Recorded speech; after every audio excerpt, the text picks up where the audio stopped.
The key was in my hand and the lock was right there. It just wouldn't go in the stupid hole. My fingers were trembling in that awful, familiar way again, and I willed them to stop, but that only made it worse. From behind me, I heard the impatient shuffling of feet, and the woman standing there cleared her throat. Her hands full of groceries, the same as my own.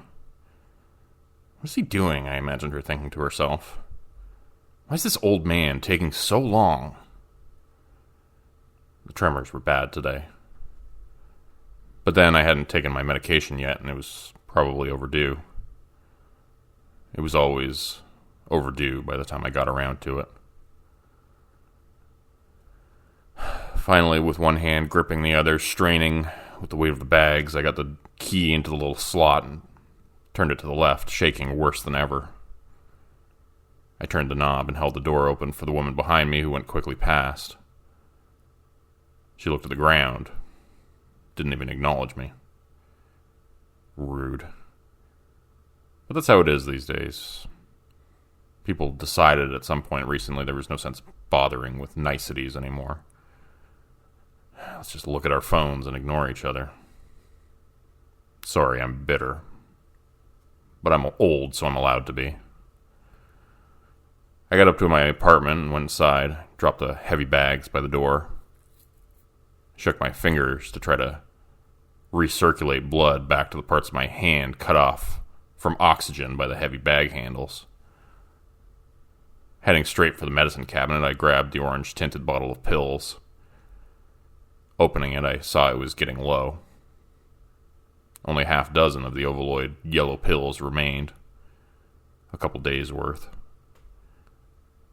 I popped one in my mouth, dry swallowed it, then proceeded to slowly and shakily make myself a sandwich for lunch. The tremors got a little better as the sunshine yellow pills dissolved and did their duty, releasing dopamine into my deprived mind. I was about to take a bite of my disheveled sandwich when the phone rang. "Mark," the screen said, showing a picture of my smiling son. "Hello?" I said, answering it on the final ring before the voicemail picked up. They just didn't make the damn buttons big enough these days. "Hey, Dad, how are you doing?" That was always the first question nowadays. The implication was just beneath the surface. I was doing worse. I was always doing worse. "Fine, how about you?" "Good. Listen, I wanted to talk to you about something. Can I come by tomorrow for breakfast? You can make us your world-famous crepes." I hesitated, feeling oddly suspicious. "Sure, sounds good," I replied, ignoring that paranoid thought. "I'll see you tomorrow." Mark was watching me carefully as I poured the pancake batter into the pan, my hand trembling. I was spilling it all over the burner and onto the surface of the stove accidentally. "Sorry," I said, not sure why I was apologizing to him. It gets worse sometimes when I think about it a lot, or when somebody's watching me, or if I feel rushed. He looked away. "Don't apologize, it's not your fault." None of the crepes had turned out so far. They were too thick or too thin, or I had messed up when flipping them, causing them to tear. I had never felt so incompetent. It had never felt so difficult to make pancakes before. "Here, let me take over for you for a minute. Why don't you sit down and relax?" He wasn't asking. I realized as he took the spatula from me and led me over to where he'd been sitting at the kitchen table. His laptop was open and facing me as I sat in the chair. "That's what I wanted to talk to you about. Look, see what this says," he told me, beginning to pour the batter into the pan and doing it like a pro. It looked so easy. But then he didn't have my old dopamine-deprived brain and trembling hands. I put on my reading glasses and pulled the laptop closer. It was a video, so I hit play. "Well, what is this?" "Just watch it, you'll see." Health integration technology, brought to you by Proteon Corp, read the title. A woman's smiling face appeared. It zoomed out slowly and revealed she was wearing a white lab coat and standing in a laboratory. Welcome to the future. Welcome to Proteon. As you may know, Parkinson's disease is a progressive neurological condition which affects approximately 4 million people worldwide. People begin to notice symptoms gradually. A tremor in the hands, eventually developing into shaky limbs, difficulty walking, slurred speech, and stiffness. That all sounded familiar. By now I could safely tick off all of those boxes. But with Proteon's new health integration technology, you won't experience any of those symptoms. What was this, some kind of a joke? I would have been told by my doctor if there was a treatment for this illness that was so effective. I assumed this was some experimental treatment or even worse, a money grab. It's worth a try, Dad. I called the company. I signed you up for a trial if you're interested. The video kept playing and I watched, growing increasingly fascinated. That's when Proteon's patented technology kicks in. Dopamine production is stimulated in the brain. This corrects the abnormal brain activity, resulting in improved motor functions, speech, and reduced stiffness. Sign up for the free trial today. Something about the video was oddly persuasive, despite my initial concerns. I was suddenly overwhelmed with a desire to go through with the appointment. I must have missed the part about them implanting a chip in my brain. That I learned about the next day, but still I went through with it. God help me, I went through with it. You'll feel a slight pinch, then maybe a bit of lightheadedness for a minute or two.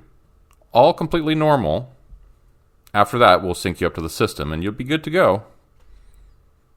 The woman had perfectly straight black hair done up in a ponytail. She was wearing safety goggles on her forehead and had an overly enthusiastic smile, which was beaming at me from across the room.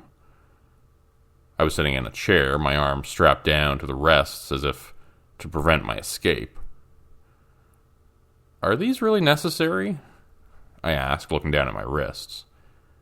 Yes, I assure you, it's all totally normal. All part of the procedure. There is a tendency among participants to... well, there's no kind way of putting it, but there's a reflex which we've noticed among previous subjects. They make every effort to extract the device for the first few seconds after implantation. Self-destructive behaviors, tearing the skin, causing bleeding, rupturing of blood vessels, and things like that. I'm sorry, what? Are you saying I'm going to want to tear the microchip out of my own skull? Only for the first few minutes. Don't worry, the sensation passes after that. Is it painful? I was suddenly becoming more afraid with each passing second. She could tell, I sensed, and was trying to look casual as she fiddled on the keyboard in front of her and did her final preparations, her fingers moving like lightning. Like I said, just a slight pinch.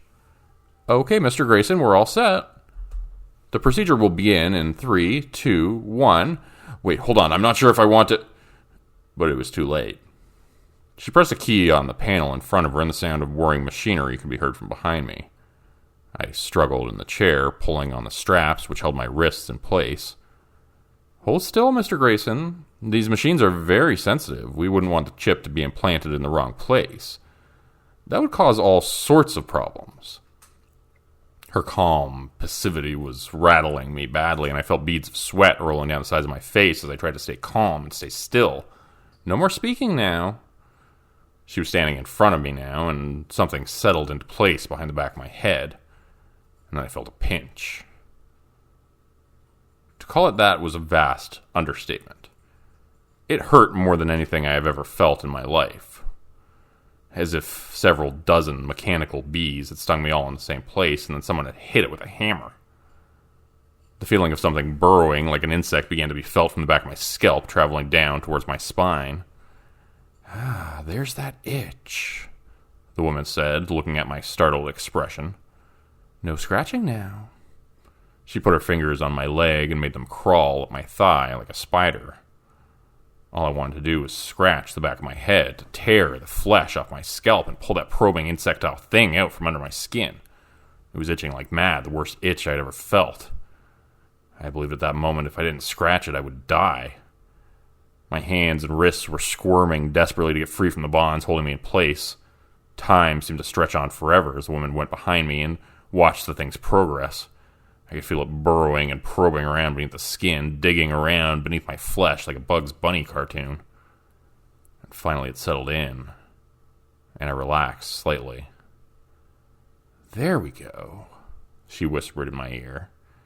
"Now the real fun can start." The sharp pinch returned, the maddening itch growing in intensity tenfold, then 100, then 1,000. Unable to stand it for 1 second longer, my mind snapped, and the world went black. When I woke up, my hands were reaching for the back of my head, and I was screaming. A piercing, high-pitched, childlike scream that I hadn't known myself capable of. There was a thick, sturdy bandage on the back of my head, which was adhered with super sticky tape to my shaved scalp. I tried to rip it off, but couldn't. The itch was gone now, but the memory of it made it feel like it was still there. And I could remember that feeling of something burrowing beneath my skin, and I hated it. I needed it out. I finally got a corner of the bandage off, and it began to peel away. "Dad, stop!" Mark was running towards my bed with his hands outstretched, a worried look on his face. "Oh, Dad, they said you really lost it in there, that you were hallucinating, that you tried to... Well, it wasn't pretty, let's put it that way." And I cut him off and started yelling at him. "What the hell did you sign me up for? I wasn't hallucinating. I know exactly what happened back there. They put some sort of a bug inside of me. A creature. It's crawling around under my skin. It's still there. Get it out of me." "Where do you think you are right now?" A woman, who I hadn't noticed before, asked from the corner where she'd been hiding, just outside of my peripheral vision. She had a cup of medication in her hand and approached with a smile on her face, holding it out to me. "I'm at home in my bedroom," I started to say, and then I looked around. The items in the room were familiar, but the space itself was not. "Wait, that's not right. Who is she, Mark? Why is she in my bedroom?" My son was quiet for a few moments before speaking. He looked nervous, like he was being watched, which I suppose he was. "You're in the hospital, Dad. It's a private one. Owned by Proteon Corp. They said something went wrong during the procedure. You were moving around too much, and the chip went in somewhere it shouldn't have. That's why you're having these visions, these vivid hallucinations." "Bullshit," I spat. "I know what happened." And that was when I saw her again, the woman from the procedure, the sadistic bitch who had done this to me. She was standing there in the doorway, smiling at me, her too straight ponytail mocking me. Her outfit was too crisp and too perfect. Her lab coat too white. She looked like a robot. Her. It was her. "Get her out of here, please." My son looked mortified. "Dad, stop, please." "I'm so sorry, Doctor." He walked over to her, and I could immediately see what was going on before he said another word. Taking her hand in his own, he brought her over to stand at the bedside. When he looked in her eyes, she appeared sad, as if my words had cut her badly, like she was hurt and needed comforting. Then she looked away, the cold, calculating eyes returning instantly. "Dad, this is the doctor who's been taking care of you for the past 6 weeks here. You should thank her, not yell at her like that." My heart was hammering in my chest, and the machines at the bedside were beeping at higher and higher speeds.